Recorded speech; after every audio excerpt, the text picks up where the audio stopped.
That's good, Brent. That's real good. Welcome, everyone.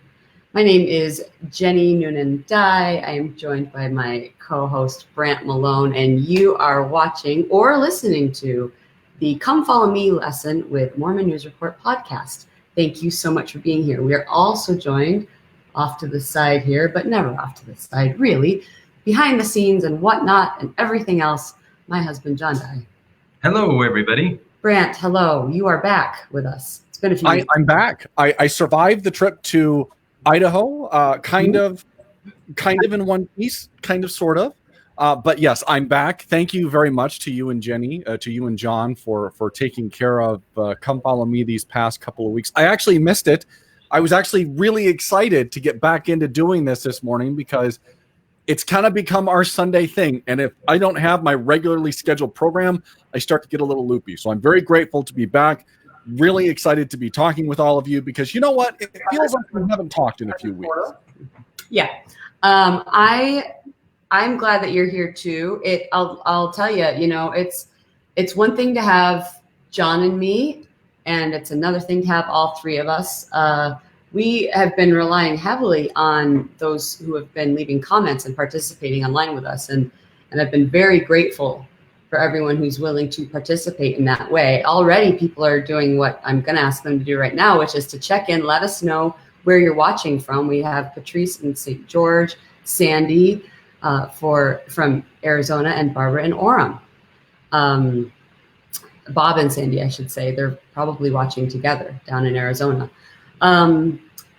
We recorded our first podcast episode, I should say. This is just a few opening exercises we've got here. A few items of word business, branch business, online business. What are we calling this? Pod business? Podcast business, yeah. Sure. We recorded our first episode back from our summer break, and there's really where you'll find the details of Brandt's adventures on his drive, and man, are there some. We've got that going on. Also, just a little note, scheduling programming note we wanted to mention. You may get a notification that these Come Follow Me lessons begin at 10:10 a.m., whereas before we were saying that they start at 10. We just want to let you know that the program that we use to broadcast, if we don't start before the scheduled time, then we have to create a new event, and that takes time. But if we start early, we can. If we miss the window, then forget it. What I mean by that is, we schedule it for 10, but we missed it and it's 10:01. Now we've got to take the time and create a new event, and that would just make us even later. So, we're just it's casual. We're gonna get here between 10 and 10:10, and that's Mountain Daylight Time. And and not only is it Mountain Daylight Time, it's Mormon Standard Time as well. We're leaving a 10-minute buffer there because you know what? Kind of like at regular church, some people come in and they're sitting before the opening hymn. Some people come in during the opening hymn. If you're my family, we're usually coming in, right after the prayer or something like that. So we're just doing it that way. And I'm glad because I would love to take some of you behind the scenes to see sometimes what it's been like as we're doing this mad scramble right before we're supposed to go live, and Brandt's webcam isn't working, and Jenny and John can't hear Brandt for some reason. So it's good to at least have the buffer there to say, okay, now we'll be able to, between 10:10 Mountain Time and 10 o'clock and 10:10, we're going to go live. Right. And it's fun. I'm gonna change Mormon Standard Time to Human Standard Time because let's be honest, right? I mean, there are some people that are late all the time, early all the time. We were talking just before we began recording. We were talking about the saying, "To be early is to be on time. To be on time is to be late." Think other people checking in here from Haiti. Hello, Trina from Canada, Bella in Guyana. Malika, hello. Oh, yes, from San Bruno. Ben, good morning from Sacramento. Mirsa and Sandy, Jeremy and Mesa, and Nancy. She didn't say so, but she's in West Jordan. So, Jenny, are you an always on time person? Are you give me about a 3-minute buffer and I'll be there? Or are you, 10 minutes or later? Like if you tell me noon, I'll be there at 12:10. What kind of personality are you? I like to be early. There was a long period of my life where, due to circumstances beyond my control, I just couldn't for the life of me get out the door in time to be early or on time. And so while my aim is always to be early, I don't get as frustrated with people when they are late, because sometimes I'm late too. Yeah. What about you? Well, it depends. It depends on what personality you're talking about. Business personality, Brandt, business with Brandt, always 10 minutes early, for a ton of reasons.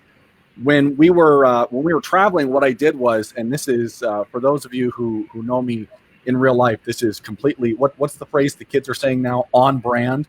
I actually had a spreadsheet that measured how long it would take to go from point A to point B for each stop of our road trip out to Idaho this past couple weeks, how long we were going to spend at the gas station.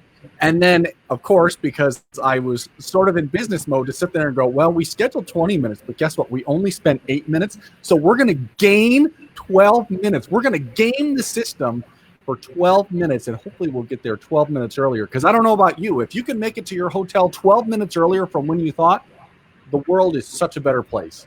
Sure. And the deer on the roads of Wyoming are no respecter of Brandt's schedule. So go ahead and listen to that episode. They are no respecter of my schedule. They're no respecter of like normal times. They're no respecter of the fact that they are a deer and I am driving a Honda minivan that can just plow them over. And what ended up happening? Well, we had an incident. And yeah, you know what? We've had one car, and I'm aware that in many parts of the world, just having a vehicle is pretty privileged. Having two vehicles puts you in a different stratosphere. But we've had one car recently, and it is my small little Chevy Volt. It's a small little sedan with only 4 seats. The downside about that, my wife can't take the kids anywhere because we only have 2 seats in the back. There aren't 3 seats. And so she's been kind of cooped up at home. The kids have been cooped up at home. So it's one of those times where you realize, wow, I'm really fortunate to have the vehicle that we do. And when we don't have it, it really is a big inconvenience. Yeah. Well, we're gonna change that from on brand to on Brandt. What? There you go. Brand. Okay. All right. Thank you so much, everyone, wow, a lot of people are still checking in. We've got Jessica. John's been, pulling it up on the screen. Jessica from South Jordan. Bella says my family on time people, and Jessica says she's usually about 5 minutes early. Lily, aloha from Kahuku, Hawaii, and Helen in American Falls, Idaho. Thank you all so much for joining us. Today's lesson is Helaman. Nope, that's next week.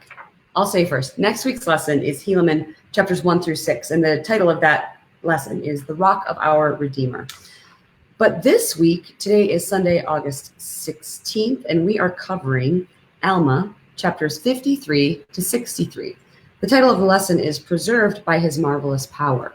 Now, John has a slide up right now that we're seeing. It says, what is one thing you learned from this week's lesson? Comment below. And this is something that John puts up every week, and we ask for it throughout. But really, if there's something that you'd like to bring attention to from this week's lesson, we'd love to know what it is. And we understand that there is a delay as opposed to a regular Sunday school class in person, is what I mean by regular. Where you have to type it out and then we reference it and we read it. But please, we'd love to hear your thoughts and get your input. I'll start with you, Brent. Is there anything in particular that stood out to you in this week's lesson? Well, it was a lot of chapters. We're talking 10 chapters with things going on in all parts of the Book of Mormon lands, including some background, some here and there, some stories that we're all familiar with. But the thing that stood out to me is the value of letter writing, because I'm reading the letters that were written from Moroni to Pahoran and from Helaman to Moroni. And then, I don't know, my mind started going to some of the Federalist papers that were written between Hamilton and Adams, and the value in being able to lay out your argument in one area, and also the care that was taken in framing out your argument. And it's really interesting to see that when you have the opportunity to consume a lot of real estate, for lack of a better term, and laying out your reasoning and your rationale for something, how it allows you to have a more concrete argument. And I guess the reason why it stands out to me is I compare and contrast that versus now, where we live in a world of texts and tweets and quick replies.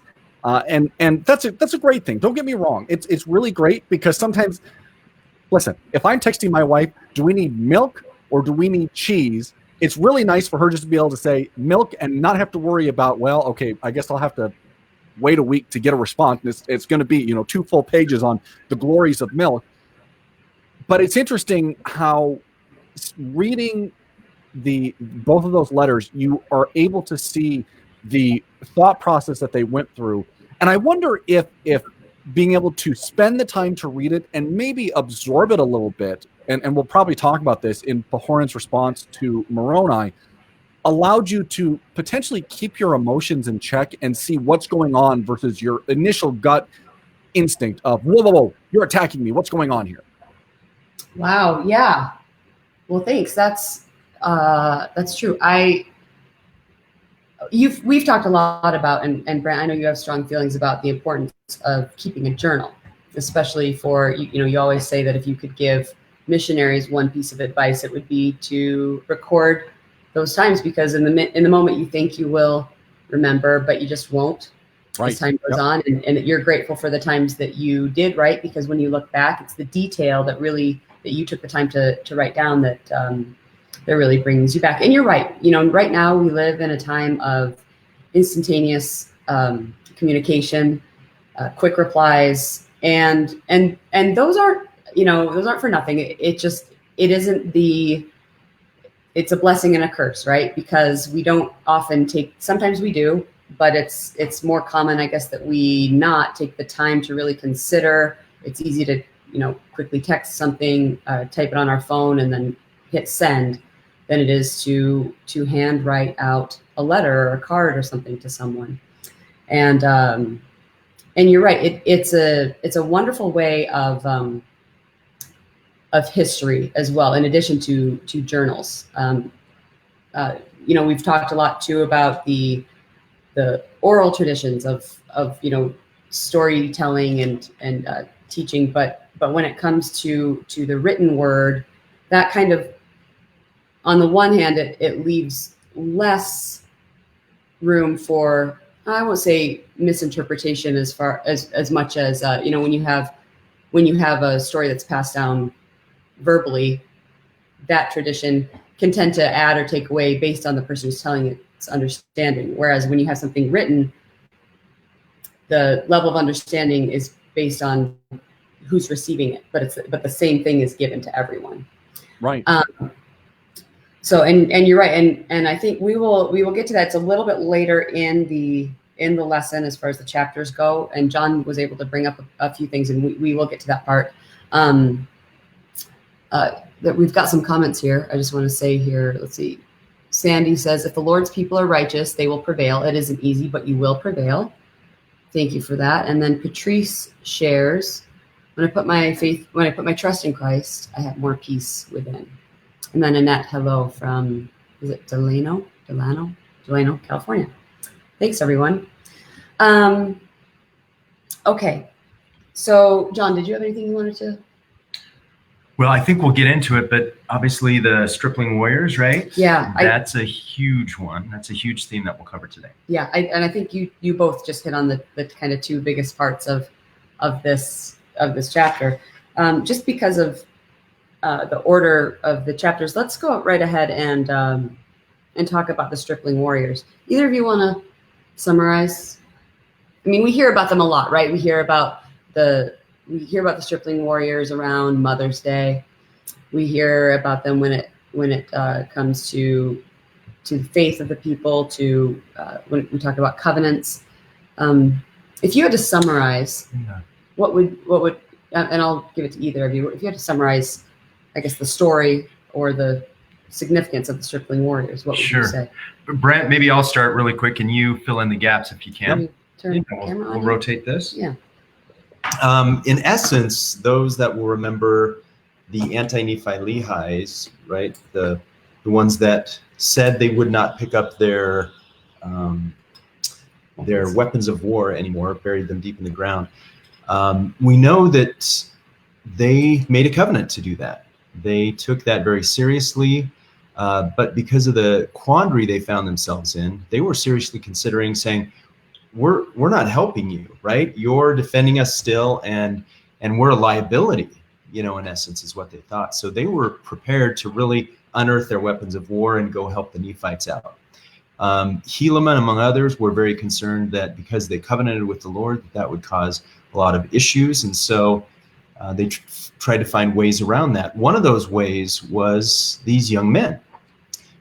We don't know exactly how old the Stripling Warriors were. However, we can assume that there was at least 12 or 13 years between when the covenant occurred and when the Stripling Warriors did what they did. So they're probably, most authors believe, most scholars believe they were somewhere between a deacon to, a recently returned missionary age.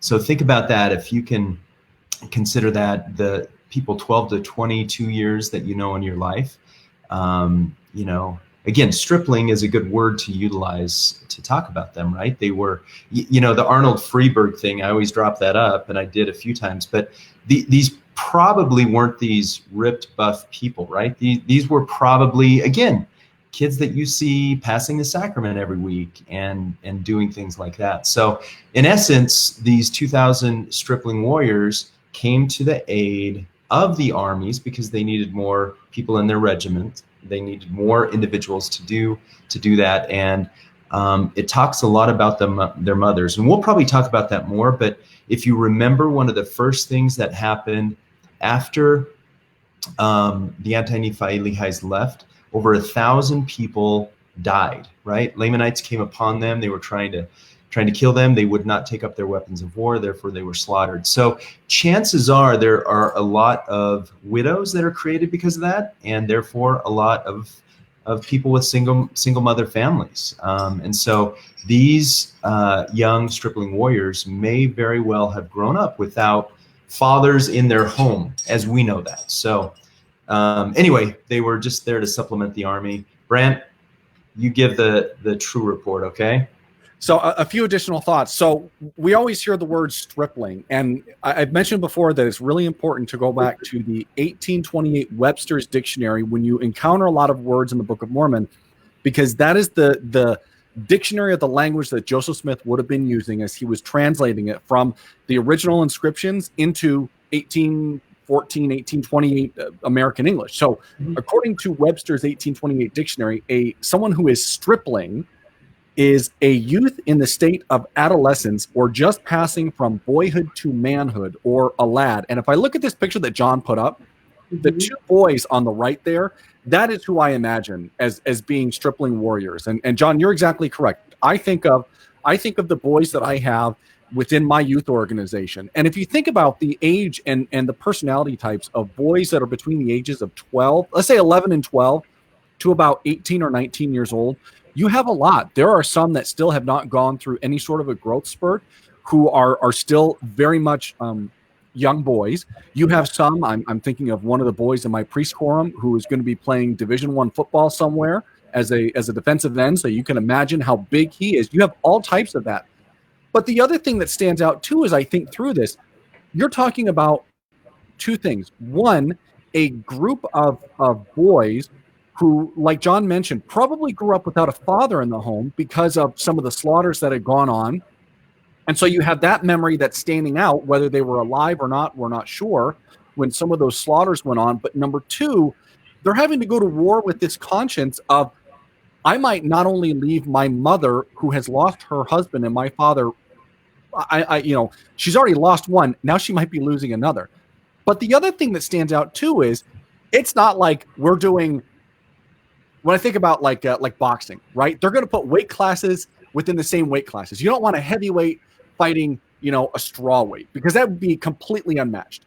They don't do that in war. You're talking about battle-hardened Lamanites who probably have had years, maybe decades of experience, versus these newbies who have probably never picked up a weapon before. If any of you have seen Lord of the Rings, in the Two Towers, there is a part when the orcs are coming to the, I think it's to Minas Tirith, and the people that are holed up there, they're basically having to pull the infirm men and the young boys, and you're seeing these young boys trying to put on armor and carry swords and shields, and it's too heavy for them. And I think of that when I think of these boys, and then to think of what happened next. Only one, the faith and confidence that you have to have that God's going to protect you, and that Helaman's going to protect you. And number two, what are these boys going to see? And Jenny, it's miraculous to see. It really is, to see what happened afterwards.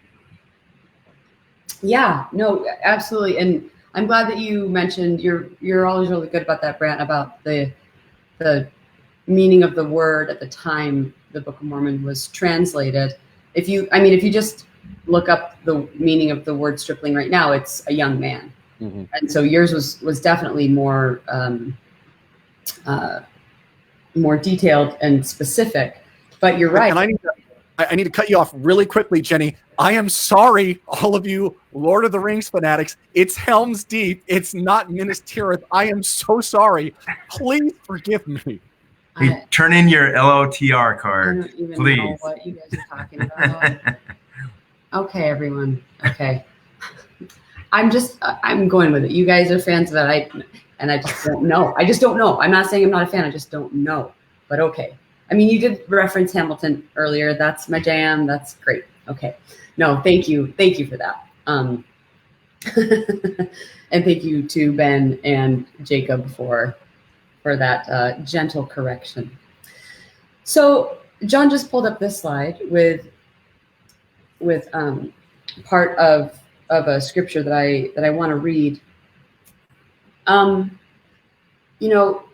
There are some really impressive characteristics of these young boys. Brandt references the young men that he's been privileged to work with over the years, and I think we all, if we haven't been one, then we've certainly known one, a young man, a teenage boy, and it's true. I mean, we actually happen to have a couple. Our youngest kids are in middle school, and man, if you don't remember the differences between the ages and genders, I invite you to ask someone who has a kid in middle school, look at the yearbook or something, because you've got kids who, like you said, Brent, haven't gone through a growth spurt at all. And I think we all went to school with, that one guy who was growing a beard in 7th grade. So the span, the spectrum of kind of maturity, whether it's physical or otherwise, is really great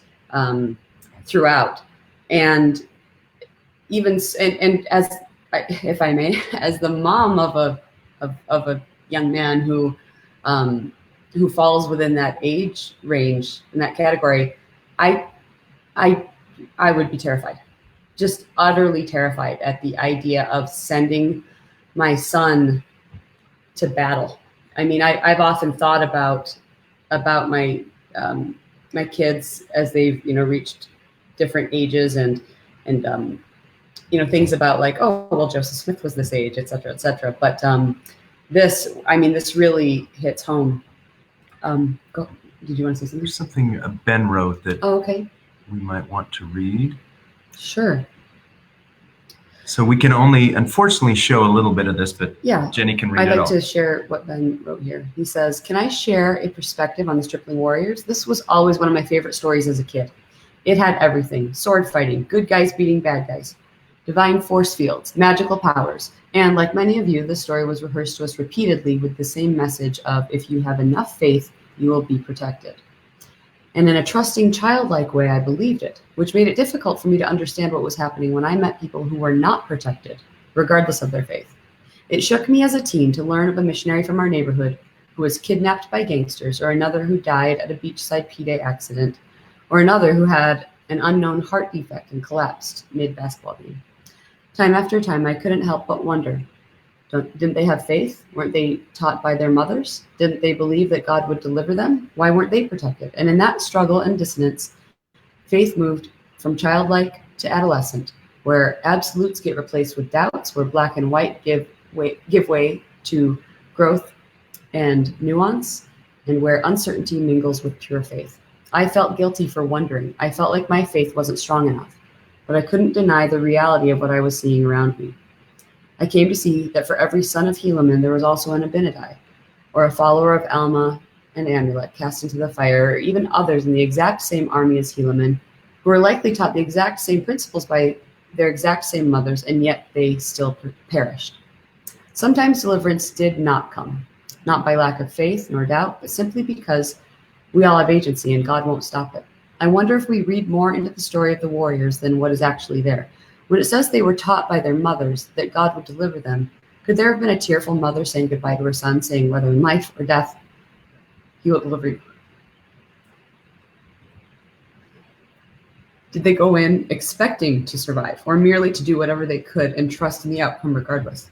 Yes, life is unfair. Yes, it can seem irrational. Yes, sometimes we get protected and sometimes we don't. I guess the challenge I have is to figure out how to keep a godly perspective in both scenarios and to trust that I will be delivered, whatever that means, either way. Gosh, Ben, thank you. I mean, and it's true. And this, I feel like, that really gets to the point of, it's easy to say, and for a long time, I thought the same thing, like, oh, this is an excellent example in the scriptures of faith, of expressing, of children being taught principles and God delivering them. But like I said before, it's terrifying to think of my own son in that situation because I know him. And I feel like throughout life, as you, and because I know all parts of him, or the parts that I do know of him are more from a mother's perspective of being, of knowing him in his needs.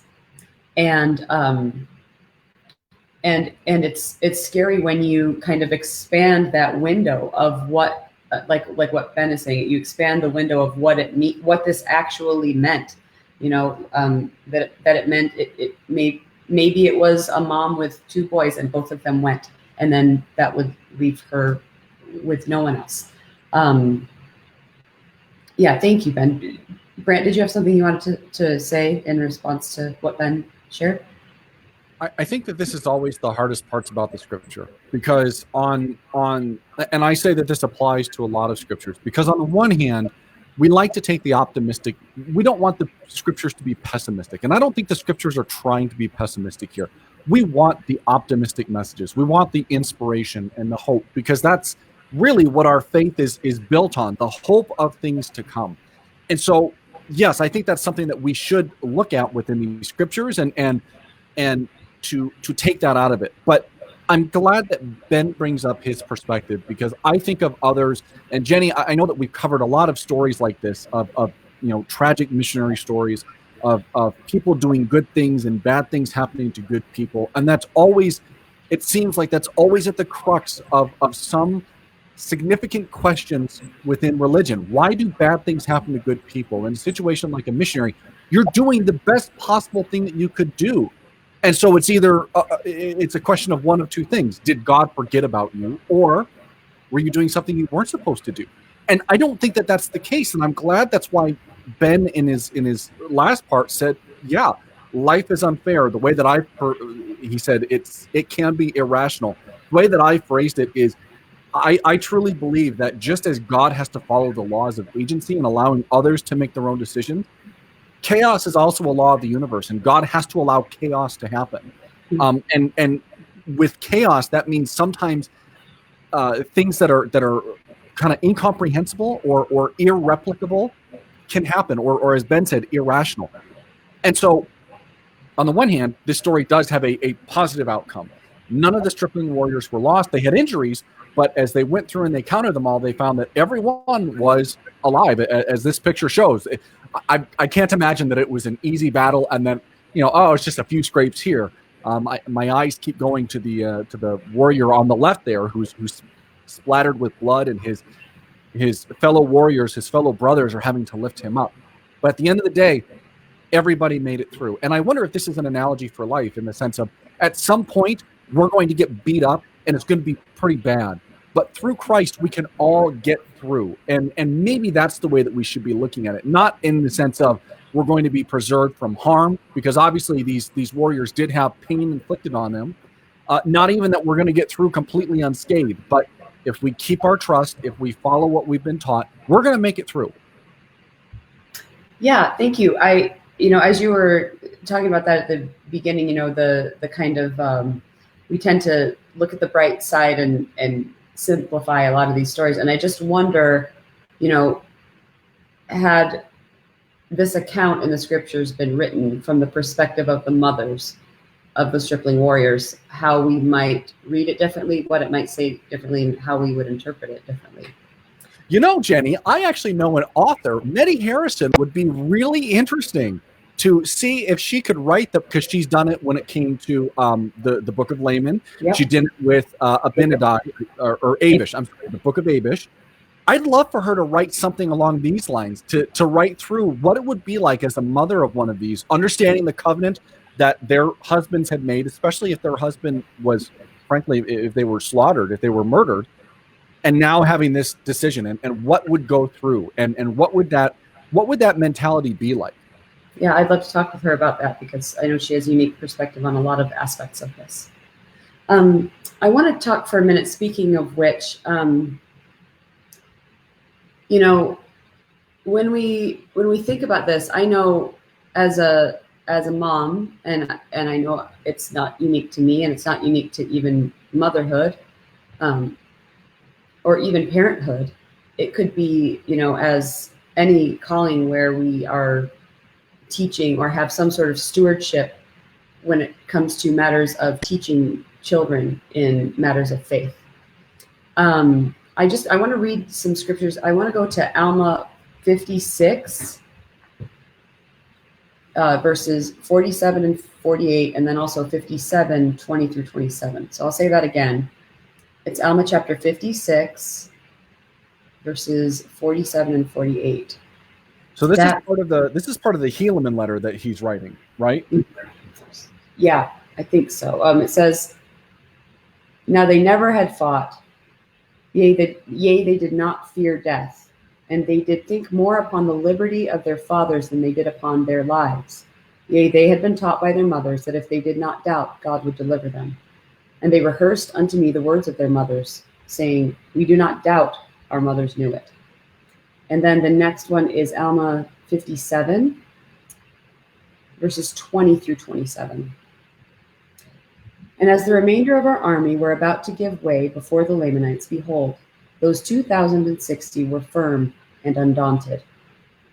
Yea, and they did obey and observe to perform every word of command with exactness. Yea, and even according to their faith, it was done unto them. And I did remember the words which they said unto me, that their mothers had taught them. And now, behold, it was these my sons, and those men who had been selected to convey the prisoners, to whom we owe this great victory.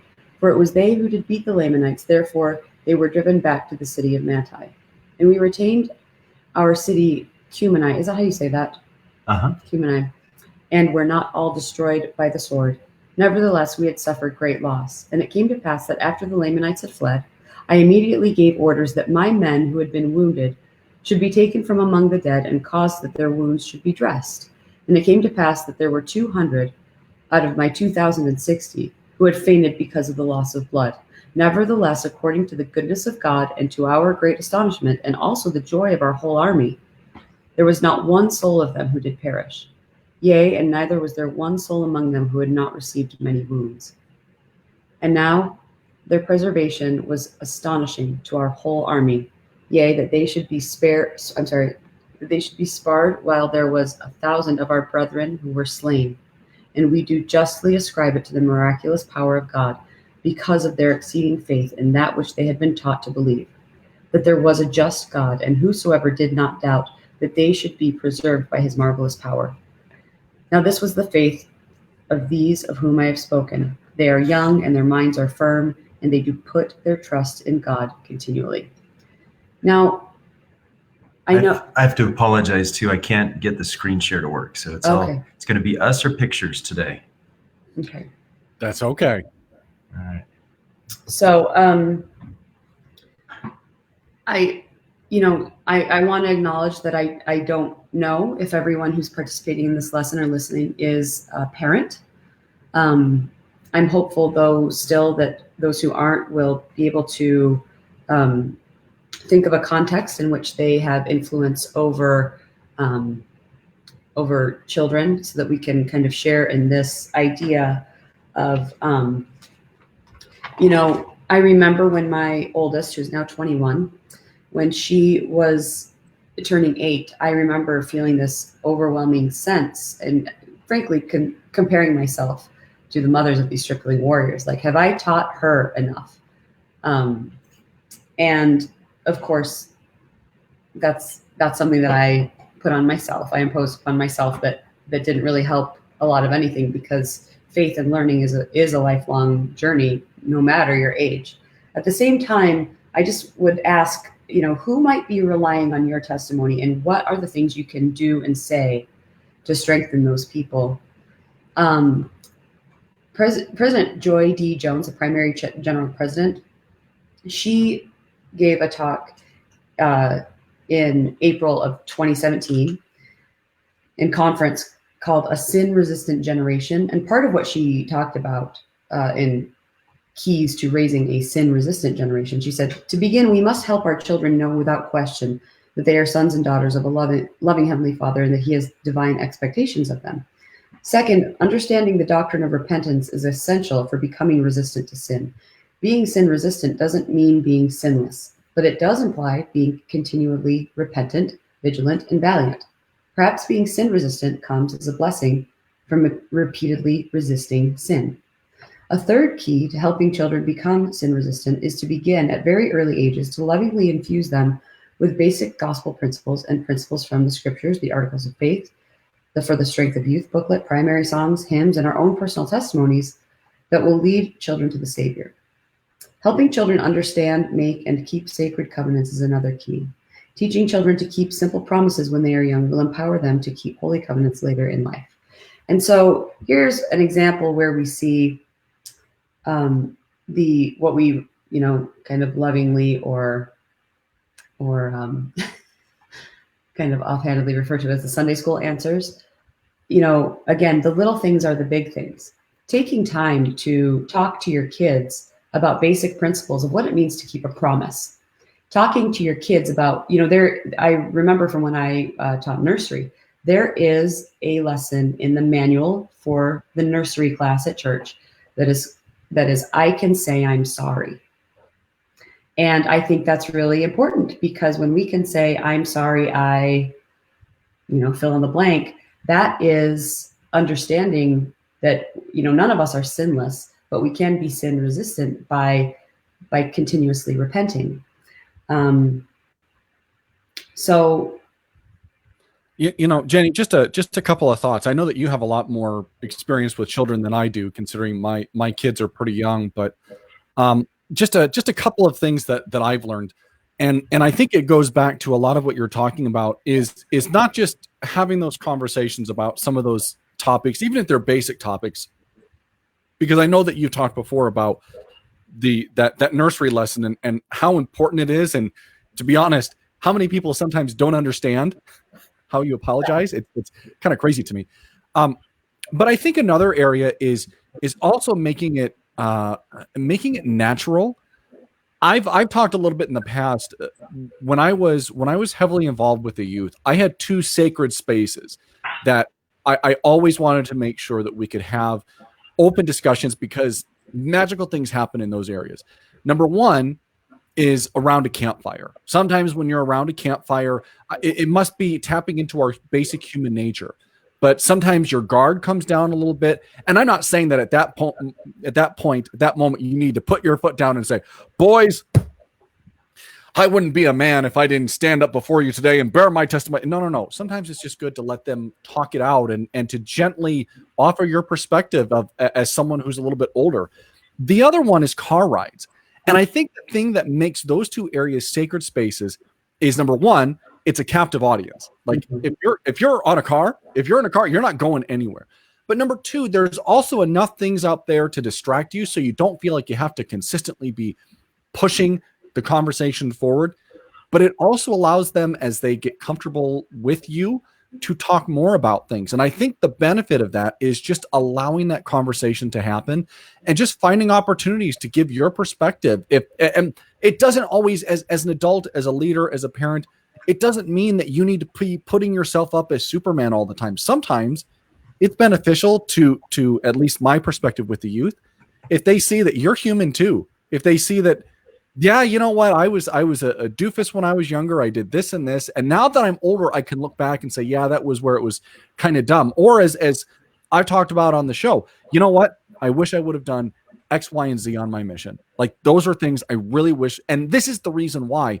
And so you bring all that together, you put that in the context of what these parents, what these mothers must have taught their children, what must have stuck with those children. I think that there are probably some Sunday lessons that might have worked, but I wonder if it's more the times around the table when everyone was having a conversation that those were when some of those lessons were reinforced, if that makes sense. Yeah, it does. And you bring up a good point about the car ride. Another reason why that can be effective, especially with teenagers, is because they don't feel as confronted because you're both facing the same way.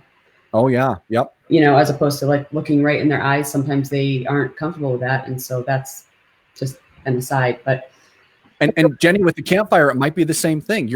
Most times it's not eye to eye. You can be looking at the camp. There's something to distract everyone. And I can't tell you how many times I've been used to seeing boys talking, but they're looking down at a campfire, but they can also be very introspective and frankly, vulnerable, which is good. It's important for these kids to be vulnerable sometimes, because that's where you really get to know what's on their mind. Mm-hmm. Yeah, absolutely. And that's, and I think that's an excellent point, and that's an example. That's a great example of, you are a dad of daughters and you're talking about your experience with young men. And so it doesn't have to be necessarily from the perspective of a parent. It can be anyone who, just to consider, again, who are there people in your life who are relying on your testimony, or who are, who use your testimony in whatever form that presents itself as an example for themselves. And just, again, to, Brent, you bring up so many good examples of how to intentionally, do and say things to strengthen them. Can I bring up one more thing that I'm just thinking about right now? Back about 8 years ago, when Facebook and Facebook groups were the new really hot thing, okay, especially within Mormonism, I remember being a part of one group, and this was a group that was it was dedicated towards female issues, but I was in there for some reason. And I remember seeing a comment thread that was talking about the woman's perspective on some things. And there was some significant back and forth. I can't even remember what the comment thread was about. And I remember one of the moderators spending a lot of time trying to articulate their position, their view on why this thing affected them so much. And one of the other commenters had said something along the lines of, and I'll just use the name Jane. Jane, why are you putting so much effort into it? This person isn't even listening to what you're saying. And Jane said something that I've never forgotten, and it applies sometimes to social media, but it also applies to our everyday life. Jane said, yes, but you never know who else is reading. And I think that's an important area as well. You never know. I think this applies to children. It applies to youth. It applies to fellow church members. It applies to people who are not of our faith. You never know who is listening, who is watching, etc. And I say that not as in, oh, you got to make sure that you're a superstar member of the church because you don't want to. No, what I'm saying is you never know who also might be looking at you and how you're living your life, who might be struggling to say, okay, maybe what is Jenny doing that I'm not doing? And I don't mean to put pressure on our fellow members of the church, but what I am saying is sometimes your actions that you might not think are any big deal at all are a big deal to somebody else. because you don't know what other people are going through. Additionally, and I'll put this in the context of some of the topics that you and I get into, Jenny, on our weekly report. On our weekly podcast, we get into some uncomfortable topics. We talk about things like LGBTs in the church. We talk about racism. We talk about, I call them the top 10 of ex-Mormon and anti-Mormon talking points. We talk about those uncomfortable things. And the reason why I'm bringing all this up is sometimes there's people who are struggling with it, who just, they don't know how to talk about it. They don't know where to even go. And I think just by being able to listen to other people who are faithful members of the church talk about some of these issues openly, frankly, it assists them. And I know that because, and this is nothing on how great we are. This is more the medium and the facilitating that we're trying to do. I've received emails and Facebook messages from people saying things like, thank you for talking about that, because it's something that I've been struggling with. Yeah. And same with, as people have shared with us what they've been struggling with, I learn a lot from them as well. So that's a really good point. Thank you for saying that. Okay. I want to make sure that we do get to the point that you first brought up, Brent, when talking about the importance of letters. So Helaman, let's try and summarize this too. Helaman was fighting and wasn't getting a lot of support. His army was not getting support. So he wrote a letter and, right? Am I getting this right? Well, right. Who wrote the letter? Well, they needed the help. Yeah, and Moroni and Pahoran, the government, first it was the bad guys, right? A moron who he wrote a letter to, but the big That's one. an interesting pronunciation on that one, John. Is that purposeful? A moron? Amaron, yeah. Amaron. I like a moron better. Yeah, that works. So Helaman's situation, it was, and the government wasn't responsive to his needs, and so it was Moroni criticizing Pahoran, and this is in Alma 60. And what's often talked about is, because, if you read that, it's pretty condemning, right? The things that he says, and Pahoran, the kind of what we talk about a lot is that Pahoran could have chosen to be offended and wasn't. In fact, in Alma chapter 61, verse 9, he says, "And now in your epistle you have censured me, but it mattereth not. I am not angry, but do rejoice in the greatness of your heart. I, Pahoran, do not seek for power, save only to retain my judgment seat, that I may preserve the rights and the liberty of my people. My soul standeth fast in that liberty, in the which God hath made us free." Now, we talk a lot in this church about offense and about being offended. And back in the fall conference of 2006, Elder Bednar gave a talk that people reference a lot, and I want to share a little bit of that, and I also want to add something to it. So again, this is from Elder Bednar's talk in Fall Conference 2006 called "And Nothing Shall Offend Them." And he has 4 points. The first one is, recognize that being offended is a choice. To believe that someone or something can make us feel offended, angry, or hurt or bitter diminishes our moral agency and transforms us into objects to be acted upon. As agents, however, you and I have the power to act and to choose how we will respond to an offensive or hurtful situation. Number 2 is look to the Savior. The Savior is the greatest example of how we should respond to potentially offensive events or situations. Number 3 is be understanding of others' weaknesses. One of the greatest indicators of our own spiritual maturity is revealed in how we respond to the weaknesses, the inexperience, and the potentially offensive actions of others. And number 4 is communicate directly. If a person says or does something that we consider offensive, our first obligation is to refuse to take offense and then communicate privately, honestly, and directly with that individual. Such an approach invites inspiration from the Holy Ghost and permits misperceptions to be clarified and true intent to be understood. And I just want to add to that because, again, this is something that people have been saying. I mean, this talk was given almost 14 years ago.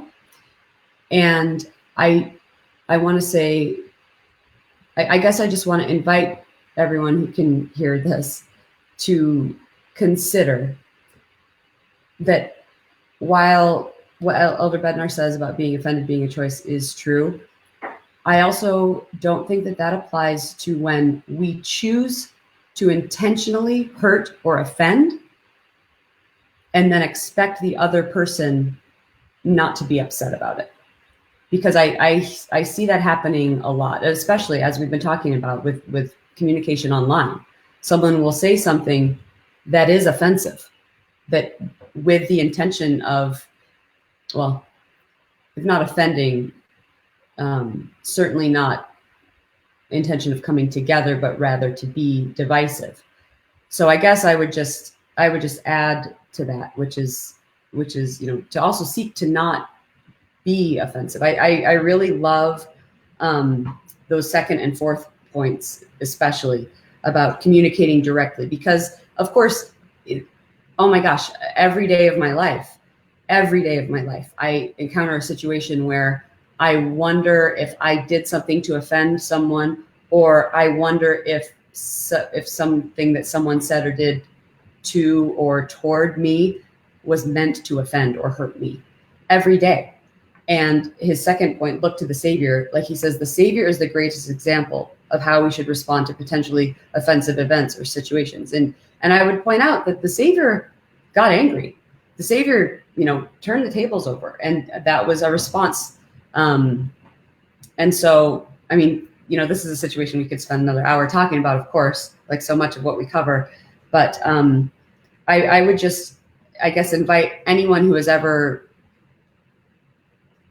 done or said something, whether in person or other sort of communication, and felt they could or should or had license to cover whatever they were saying with the umbrella of, well, just choose not to get offended. To consider if the thing that you said was offensive or was done with the intention to, on some level, offend. Yeah, two quick thoughts. Number one, it is no surprise at all to me that this is who I imagine Moroni to be. I imagine him to be an intensely passionate and motivated, vigorous individual. And he lays down some brutal facts here. He says, this is in verse 11, behold, could ye suppose that ye could sit upon your thrones, and because of the exceeding goodness of God, ye could do nothing, and he would deliver you? Behold, if ye had supposed this, ye had supposed in vain.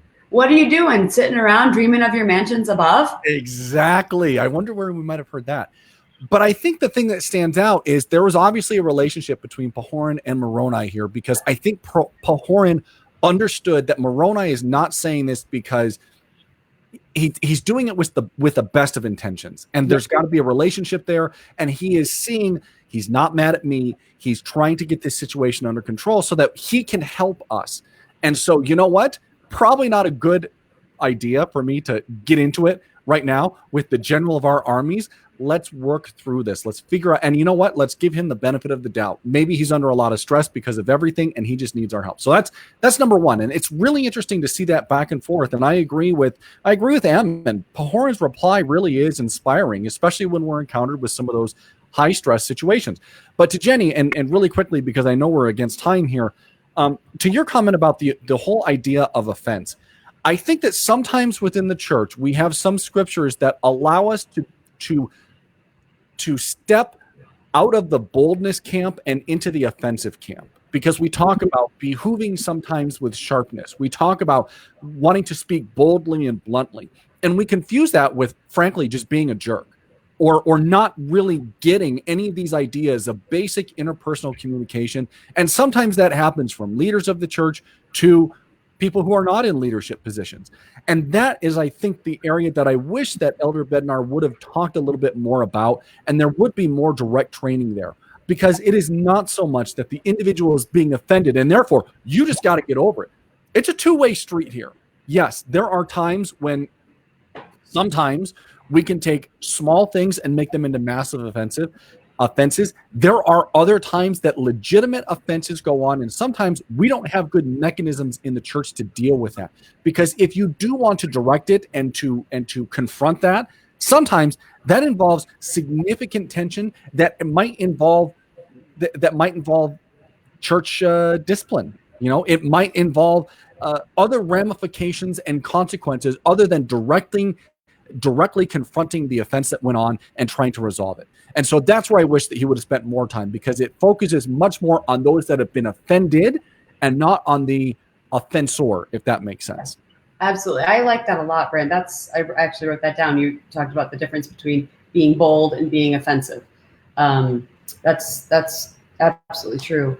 Yeah, and what you said, I think just reiterates and kind of underlines what, from Elder Bednar's talk, being understanding of others' weaknesses.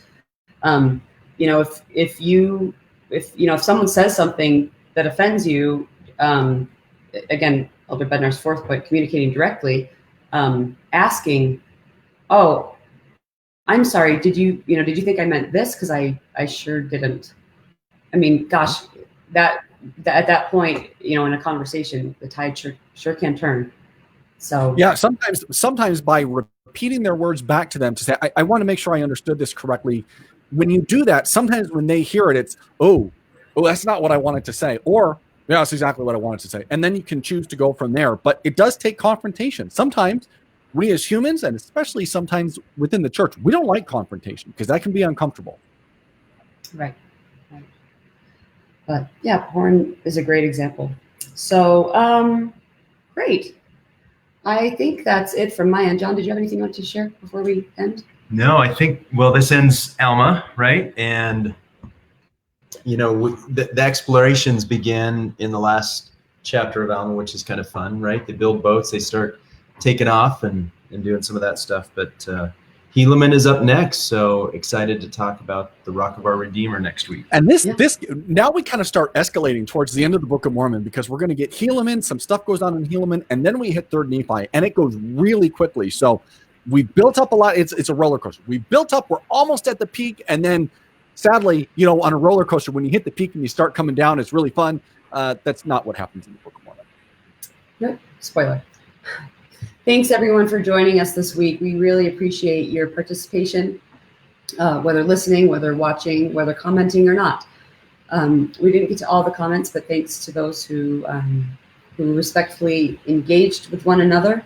We're glad to have you along with us, and we hope that you will, tell your friends, share the idea that we do this. We'd love to have them join us as well. Next week for our lesson, it will be Sunday, August 23rd.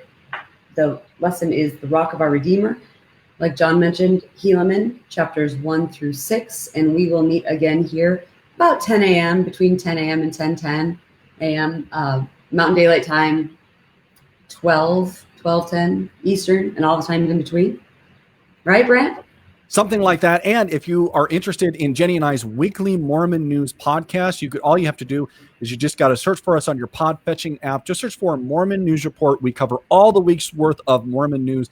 This week, it was kind of a catch-up session, but next week, we will be very deep into all the happenings of Mormon news. A very big thank you to Jenny for leading our discussion, John for being the wizard behind the curtain, pulling all the levers and making all the nice, fancy graphics go up and doing all the nice transitions. And with that, folks, we'll talk to you again after a while.